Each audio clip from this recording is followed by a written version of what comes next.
I was very active in SDS before I was part of Telos.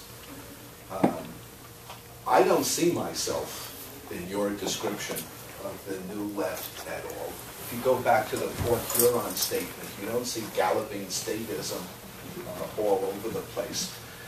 There certainly was a split between the New Left and the Old Left, mostly on the Soviet Union, but also over, I think, the somewhat antiquated statist notions of the older generation.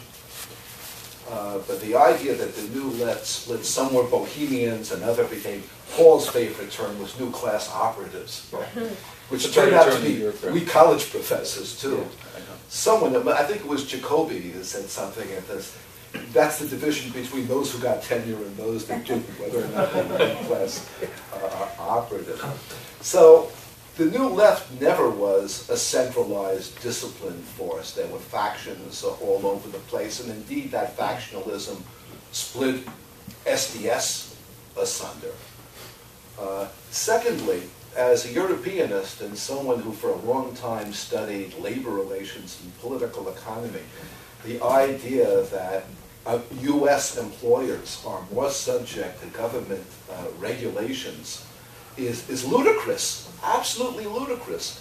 One of the incredible things going on in Italy is the negotiation, and now it's a vote to the unions, whether to ratify a new contract with Fiat that will do away with what was represented as precisely those limitations regard to firing people, laying off people, that they don't have the flexibility of American capital. So I know you quoted someone else who I didn't read. David Vogel.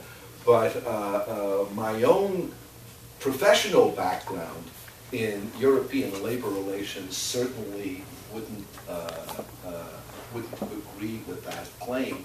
Although it is a claim made by Republicans all the time right now, that this American capitalism is the most dominated by government operatives, if not New Left operatives. So those are the 2 points that I would raise for it. Let me go through the quick point, Frank. In America, state intervention didn't take place as it did in Italy over hiring and firing, which is one reason we've created new jobs and the Europeans haven't created any net new jobs since 1975. But when it comes to race and gender and disability, the American state is vastly more interventionist than the Europeans. Vastly more interventionist. So that's what I was trying to say with the McGovern, talk about with the McGovern platform. It took a different path. The New Left itself, as I look back on it, I had a great time, I have to say. It was a lot of fun. It was a passing moment. The New Left and the Old Left reconciled fairly quickly. By the late 60s, there were people I know who were New Leftists who are now hanging around with repentant communists, turns out not so repentant. And in organizations like the Democratic Socialists of America, they literally reconciled in the course of the 70s.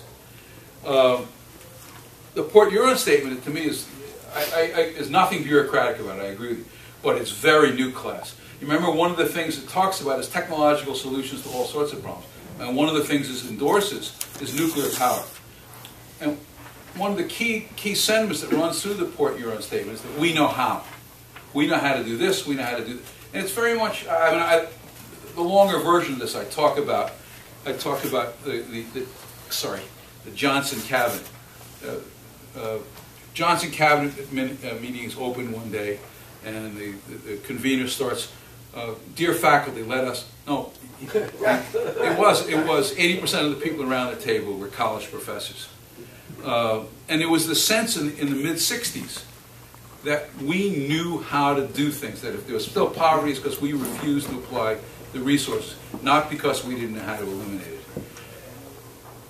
One of the important things, I'm going back to Moynihan because I just wrote this article about him, and because the collection of letters that's just come out, which is very good until he gets to 1976, until it gets to 1976, and he becomes a senator, and then it stops being so interesting. But what Moynihan says, and this will have a profound impact on the Democratic Party, is social science isn't very good at telling you what you can do. It's good at telling you what's failed. Well, political leaders didn't want to hear that. They didn't want to hear that Head Start really wasn't working. All these years later, Head Start is still supposedly an enormous success. So what happened was the emphasis on rights and moralism became more and more and more and more, and earlier emphasis on social science. What I grew up as a kid thinking of the virtues of liberalism, empiricism, deliberation, debate, those really went by the wayside. And your point about the New Left being fisperous, absolutely. But by the late 60s, you not only have the crazy sectarians running around, and some of them were gorgeous, I have to say. You also had a kind of hardening of the assumptions, and the ubiquity of this idea that America was a hidden fascism. No matter where I went in those years, I'd go out to Wisconsin to see friends. I'd be in New York. I was in Pittsburgh in those, Rochester. That was the sine qua non of common discussion, that we were fighting against a hidden fascism. And that was really off, just wildly off.